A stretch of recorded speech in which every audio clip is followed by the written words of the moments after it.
Hey guys, welcome to the shop. On today's episode of Moose's Machinery, we're going to cover some micrometer care and feeding. I wanted to show you a few different types of micrometers and some associated tools because taking care of them often does mean using them in the right application.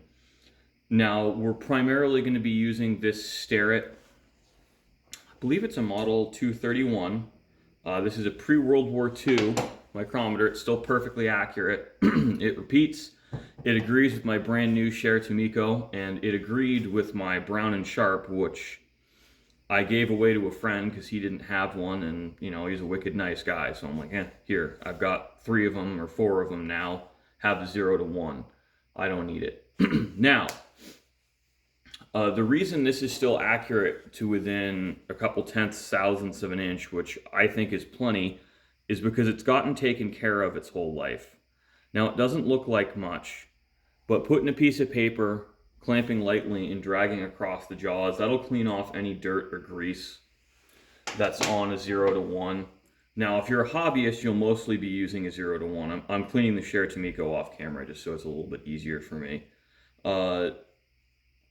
This is pretty important because really, once you're measuring in the thousandths of an inch, your hair, at least the hair on my arm, is like 3 to 4 thousandths of an inch.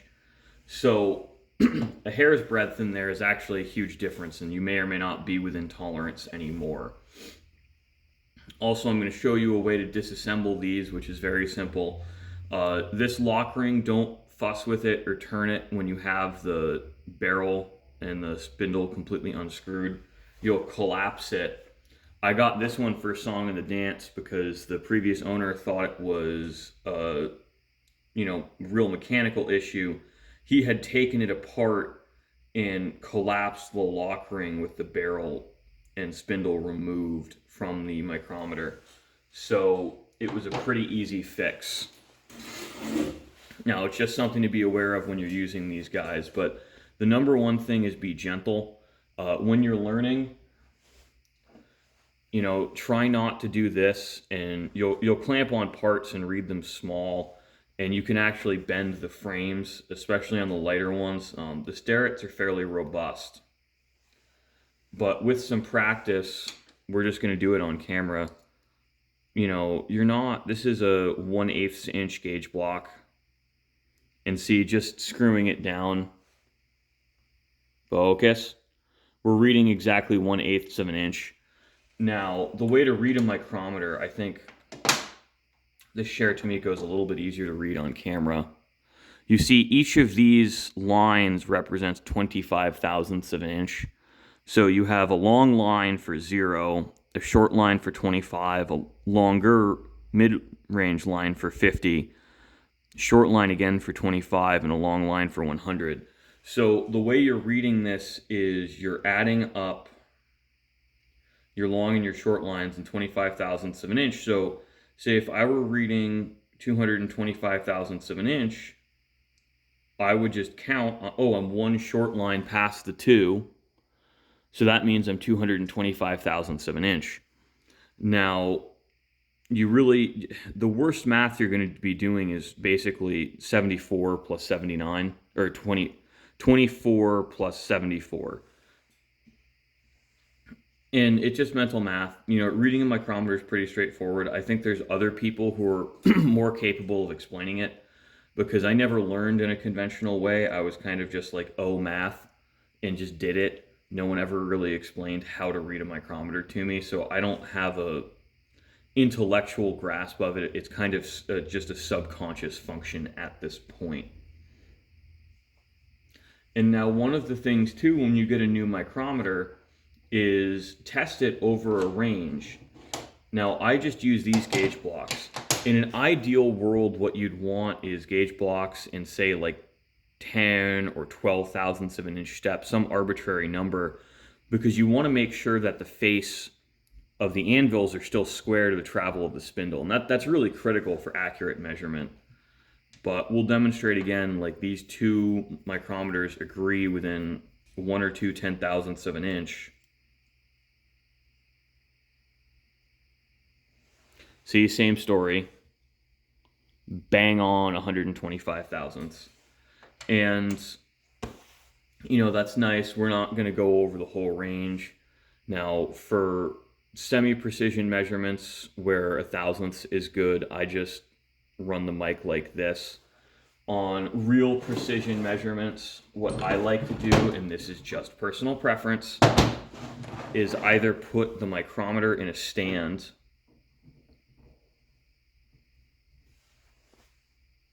This is when I'm trying to measure to a 10,000ths or 2/10,000ths of an inch.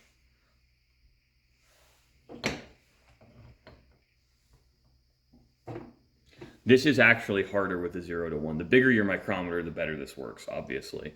But, we have 0 to 1s out.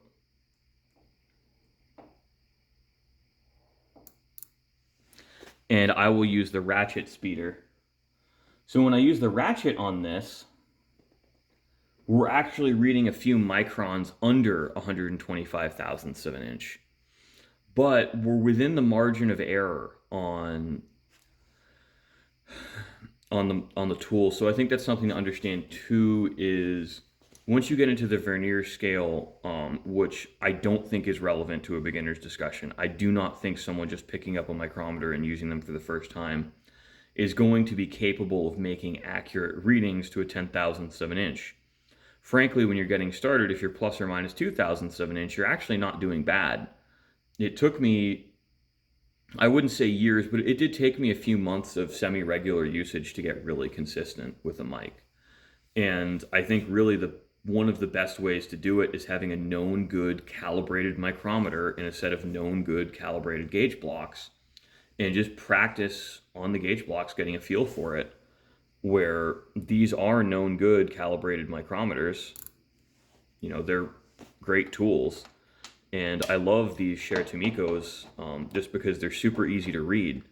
They don't feel as good in the hand as the Starrett, but they're easier for me to read. And that is something that I think really matters.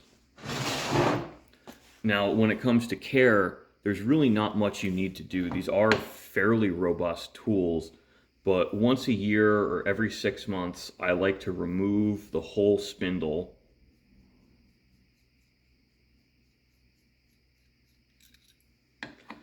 and do the best I can to clean out the threads and clean off all of the moving parts.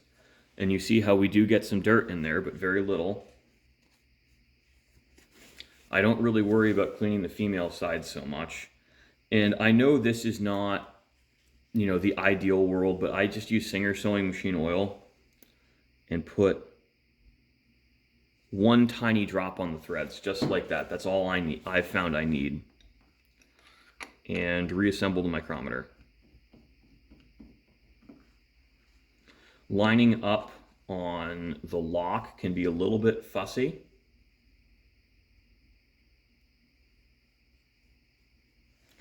You kind of just got to move it around with your fingers and be very gentle. These are pretty fine threads, and even finger tight like this, you can put a tremendous amount of clamping force on it. Now, for large adjustments, I like to stroke the micrometer across my hands like so. I don't think that you should sit there like, oh yeah, it's going to take forever. Just stroke it. Don't spin it around. That's extremely bad for it, especially when you throw it and it lands on the floor. Now that we've gotten the kind of that part out of the way, I don't know if it's the fun part or the boring part, and that's, I suppose, up to the viewer to decide. But I wanted to show you some accessories that are nice to use with micrometers. These are called thread measurement wires. If there's interest and people are interested, we can do a whole separate video on precision screw measurements. I believe I've already covered it on identifying threads in one of my shop-made tool videos, but it's been a while. We can refresh it, and frankly, now I'm much better at speaking on camera, so I think it would be a better video if we redid it. These are called snap gauges. These are for measuring inside bores, and this is the wrench for calibrating, should we need to. So, thread measurement wires, snap gauge, calibration wrench, and we've got a variety of other micrometers on the bench as well. So just, while we're here talking about it, they come in all shapes and sizes. I have from 0 to 6 micrometers in the shop. I don't really ever work on parts where I need more than the 6-inch micrometer. Once we get up that long, frankly, I can use a rule. Now we have a point micrometer. You can actually use this as a screw comparator, but I never do. This is something that only comes out when I absolutely need it because the points are so delicate. I'm terribly worried about breaking them off. So this is a Mitutoyo point micrometer. These are really good for measuring O-ring grooves, for example. Typically that is what I use this one for. These are also a little bit difficult to calibrate and very difficult to get a precise measurement on, because what you run into is these are really easy to caulk. You don't really have any straight surfaces to reference off of. Now, a lot of you guys will be familiar with this. This is a depth micrometer. This particular one is made by Brown and Sharp. I know I've talked about this, but these are really difficult to calibrate. I've kind of given up and just know this one reads about 1/1000th off. I could send it out, but I don't think it's worth it. I've got a Mitutoyo depth micrometer I use for real accurate work. Typically when using a depth micrometer, being within 2/1000ths is perfectly adequate. This is a calibration gauge. So this is just a 1-inch standard. These are effectively gauge blocks, for lack of a better explanation. These are lapped to within a 100,000ths of an inch on them. They need to be 10 times more accurate than the measuring tool you use, and most Starrett micrometers are accurate to within a 10,000ths of an inch. Excuse me, I've got the deep and gravelies today. This is a Mitutoyo multi-anvil micrometer. These are really lovely tools.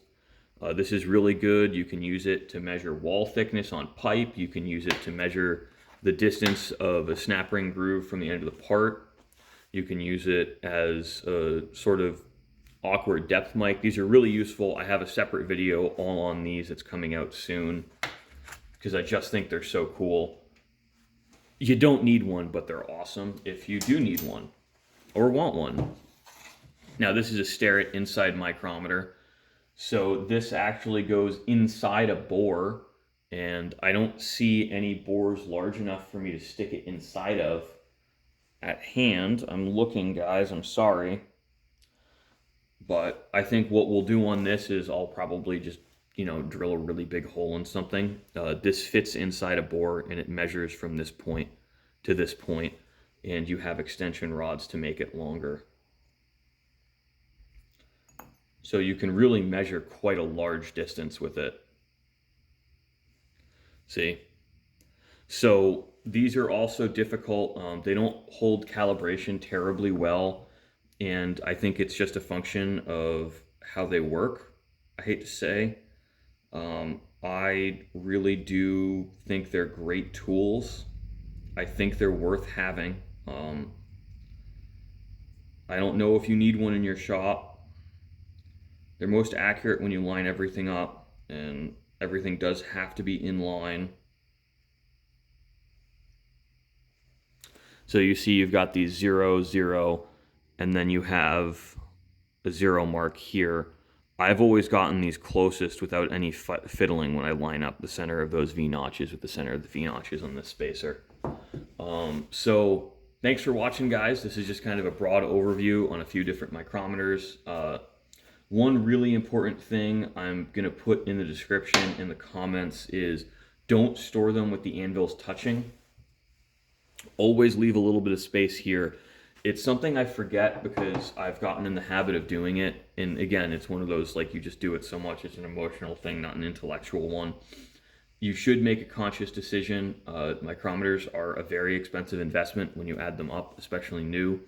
A new Starrett Model 231 is between $350 and $450, depending on where you buy it. So just kind of in your head, think about it. Would I, not take a few seconds to preserve my $450 tool that will literally last the rest of my life? So again, thanks for watching, guys. I hope you enjoyed, and I hope this makes your machining projects that much easier.